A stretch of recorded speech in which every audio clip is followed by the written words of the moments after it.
Welcome back to Movies TV Mad. You can follow me on X Twitter at Movies TV Mad and on Instagram and on Threads at Movies TV Mad X.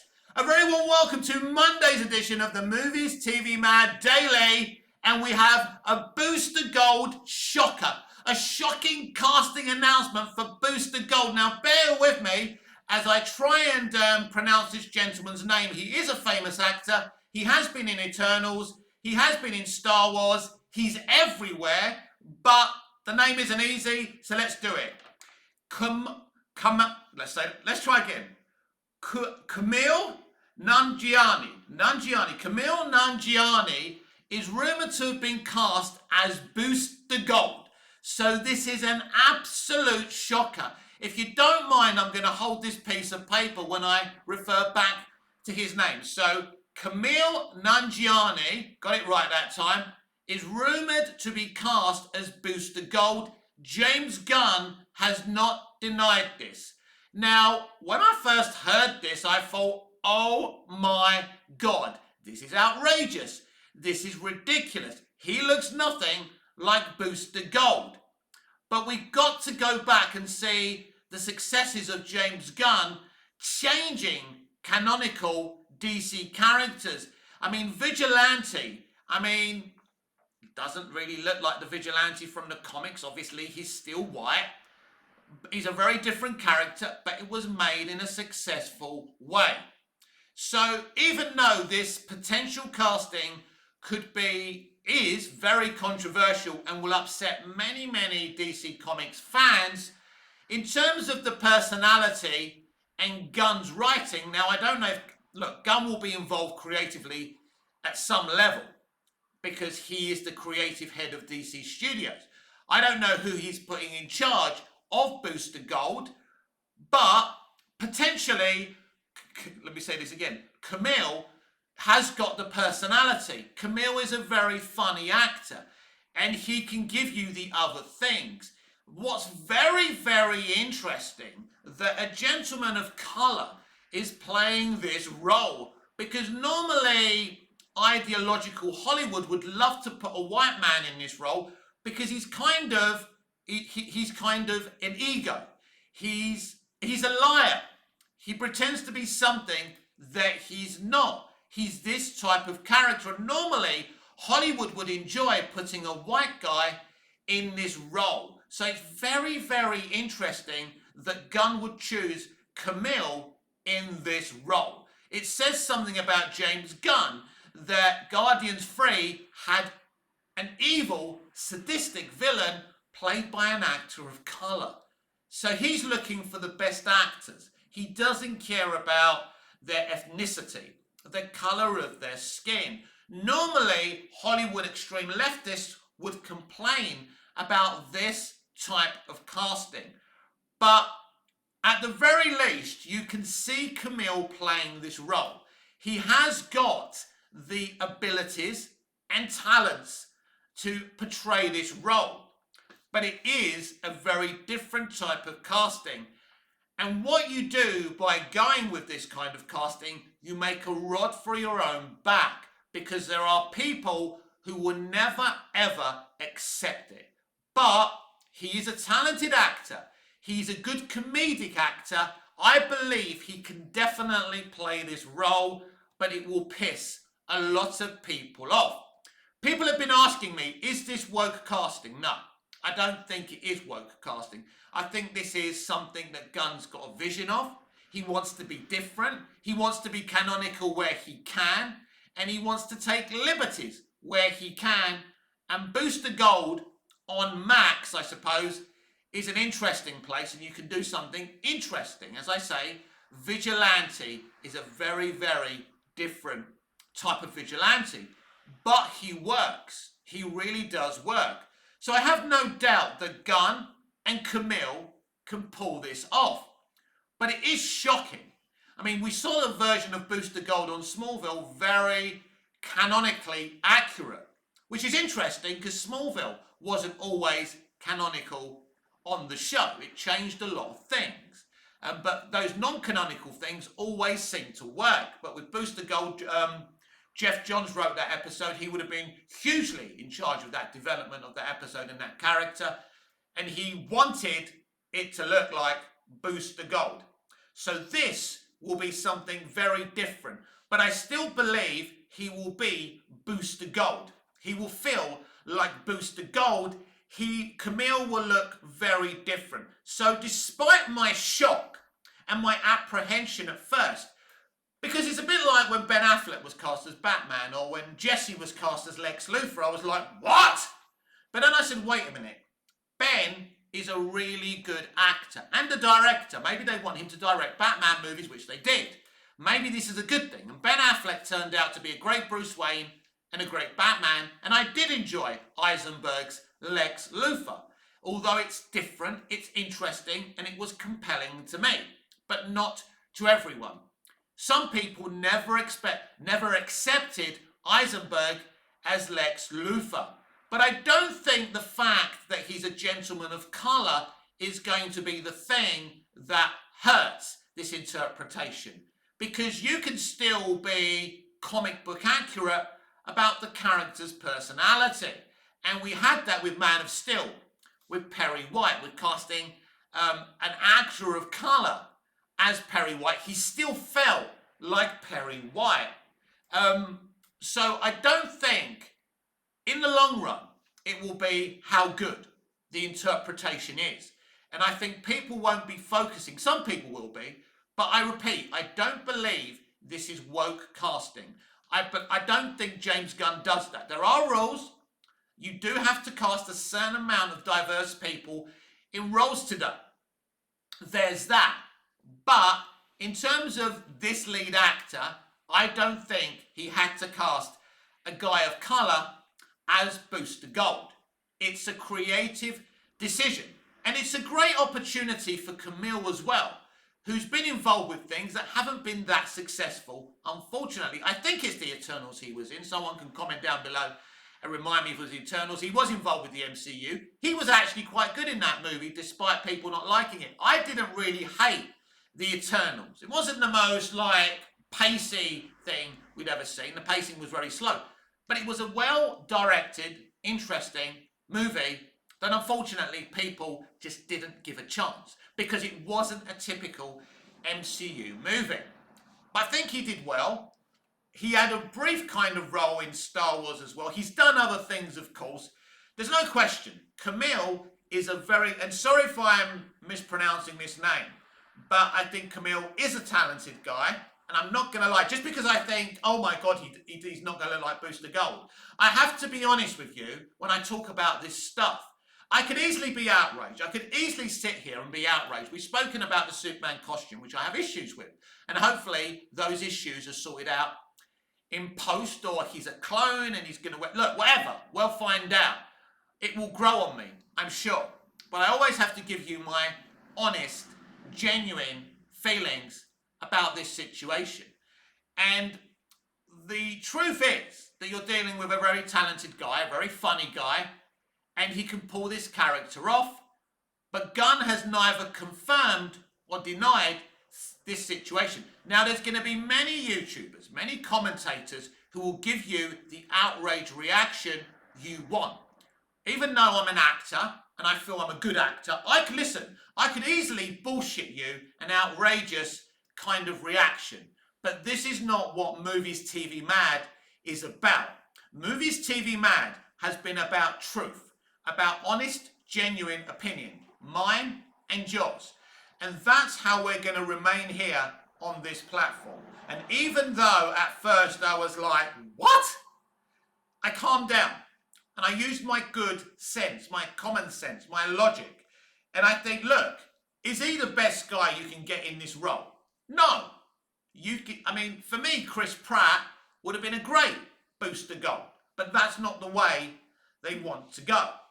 This is the vision he's got for it. So just because he's not the best you can get, you've got to allow people to have their storytelling consent, the conceit for a character, their vision for something. And this is James Gunn's and DC Studios' vision for Booster Gold, and we have to see if it works. And it's a shocking piece of casting. It is. It is a surprising piece of casting, but there's no doubt that the actor is very, very talented. And I believe with his personality that he can pull off the role. And it's all about now the writing, the adaptation of the character. This is what we're left with now. I think I'll put this down. But yeah, I think that's where we are with it, because at the end of the day, it's not just about aesthetics. Of course, people want comic book accuracy, but there is also something called creative license, and many things have been adapted kind of in a different way. You know, if you read Darkly Dreaming Dexter by Jeff Lindsay, which is the book from what the Dexter television show was adapted, they're very, very different. You know, there's a lot of things in there, but it's just an adaptation. And, you know, creative license was taken. And, Gunn's Vigilante, creative license was taken. But I don't know anyone who doesn't like Vigilante in Peacemaker. He's very, very funny. He's very, very compelling. You know, it's a seriously disturbing character, a more disturbing character than the one in the comic book, by the way, even though there's lots of comedy within that. And there's a close relationship and bond between Vigilante and Peacemaker as well. And so I'm not going to sit here and say, this is outrageous, this is going to be bad, boycott DC Studios. That would be ridiculous. I think they've picked the guy who can do the job. The only issue is he looks nothing like Booster Gold. The rest of it, he has all the tools in his armory as an actor and a performer to pull this off. So for me, I must give it a chance to see how it works. Otherwise, my reasonings, well, they would be kind of racist, wouldn't they? They would be kind of bigoted. Look, let's open the bonnet on this. I'm not the biggest fans of taking, white characters and, taking another culture and putting them in there. I don't necessarily think that's right, because when it's the other way around, when it's happened, it's been, whitewashing has been accused. So why is it all right the other way around? I get that. I think this time it's about the talent of the actor. And I think Gunn's gone, well, this is interesting. Camille's an interesting guy, an interesting character. Yes, he doesn't look like Booster Gold, but he has an interesting kind of set of tools as a performer. He can do this. I want him to do this. This is my vision for the piece. And I think this is where Gunn is looking at that. That's why I'm far more accepting of this situation. But it's also a situation happening a lot. We get historical characters being played by diverse actors. And we're getting a diverse actor playing a character who's white. There's no question about it. But I am surprised in terms of the ethnicity, considering who and what Booster Gold is. Will they refine the personality so he's not that much of an asshole and a liar and an egotist? It'll be very, very interesting. But I don't think Gunn will do that, considering the villain in Guardians of the Galaxy Volume 3, the fact that he's played by a black actor, the fact that not the actor, but the character is sadistic and evil, was very interesting that he chose an actor of colour to play that character, because he's not black in the Marvel comics, and a lot of fans had issues.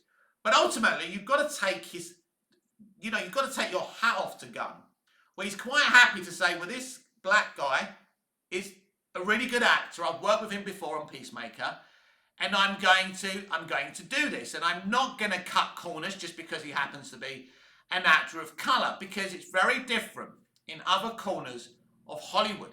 So it's very refreshing that Gunn does this in a way. So yeah, it's a shocker, a big shocker, that Camille is going to be playing Booster Gold. Well, it's a rumour. It's an unsubstantiated rumour at this point, and it's an undenied rumour by James Gunn. So we don't know. But Gunn would normally deny this straight away, which means there's a good chance this is happening. I also think it's not something anyone is going to make up. I think The Source, which I forgot what they're called, I think they're quite good as well. And so, yeah, so I'm interested. I'm excited.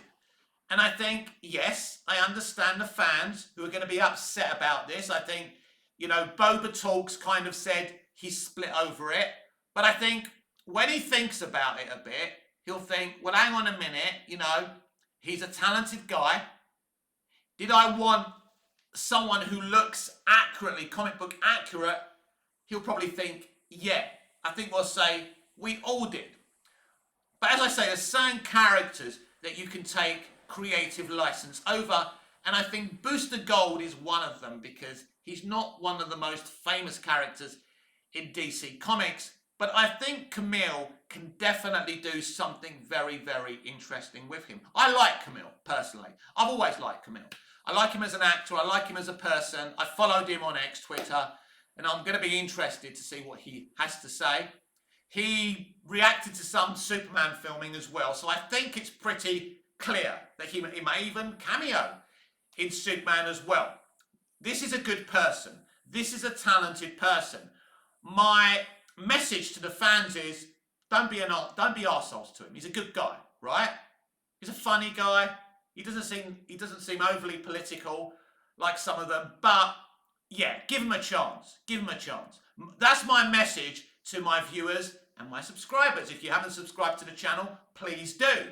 I do videos as often as possible. It used to be on a daily basis, and then my mental health went through the roof, and I'm doing one every 2 to 3 days. I am going to get back to doing one every day. I promise you that. As the news gets bigger and bigger, San Diego Comic-Con is coming. And Gunn's not going to be there, but you never know the morsels we may get. So let's get the name right one final time. Let's be respectful. Kumail Nanjiani is rumoured to be playing Booster Gold. Despite my shock, I am now in a position where I'm thinking this could actually be really, really good. Now, we need to talk about the Arkham TV show, which was originally going to be a Matt Reeves vehicle for The Batman universe, and it's now been swiped by James Gunn. This was officially kind of announced by Variety the other day and THR, but this is something that Gunn spoke about a long time ago, that the Arkham show is now going to be a DC Universe show.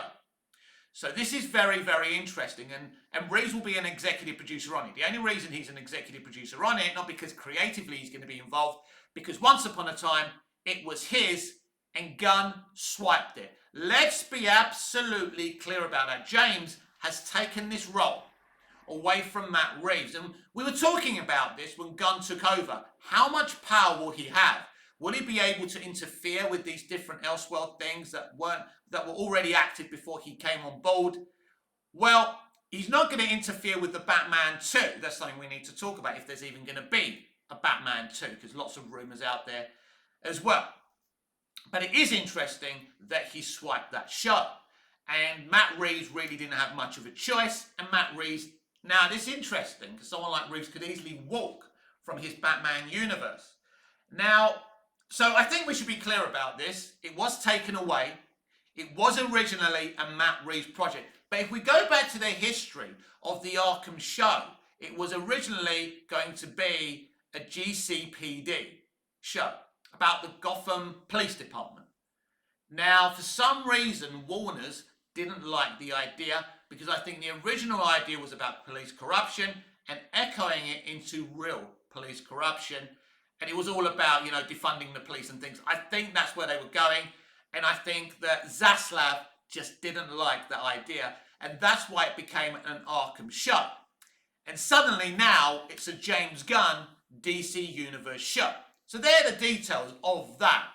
But there's a lot of doubt around the future of Matt Reeves' involvement and the Batman universe. I think in September we are getting the Penguin TV show, which is going to be very exciting. Colin Farrell as the Penguin is going to be great. There are rumours that Robert Pattinson as Batman or Bruce Wayne will cameo in that show. Also very, very exciting. But what is the future of the Batman 2, a movie that's already been delayed because it had to be delayed. It couldn't be made at the timescale the original dates were going to give Matt. Matt is still writing this movie. Now, people are suspicious, saying, oh, it's not going to happen, or it's going to become part of DC Universe. I can't sit here, honestly, and I've spoken about this, I still think that Pattinson could end up being the DCU Batman because there's been no movement in Brave and the Bold. Will we actually get a Brave and the Bold movie? And is Andres Muschietti actually going to direct it? Lots of doubt around that, but there's no movement around the Brave and the Bold movie, which is very, very interesting and suspect to me. But, you know, but let's get into this because, you know, one of the worst scoopers is trying to say that that movie's not going to happen, it's going to be DCU and all of that. But Matt Reeves is notoriously a slow scriptwriter. We had this issue before. So at this moment in time, there's nothing to say that the Batman 2 will not happen at this stage. But this is Hollywood. This is modern day Hollywood. And studio interference isn't a new thing. And this thing could go either way. They could announce that the Batman 2 could end up being Brave and the Bold. Let's say it's not Brave and the Bold, but a movie that's part of DCU instead of DC Elseworlds. Now, is Gunn able to mess with Todd Phillips' Joker 2 like he's been... Now, there's no evidence that he's messed with the Batman 2, but the fact remains that he has swiped the Arkham show from Reeves. Would he get away with the same behaviour from Todd Phillips? No. Todd Phillips is well connected to Warner Brothers and their history.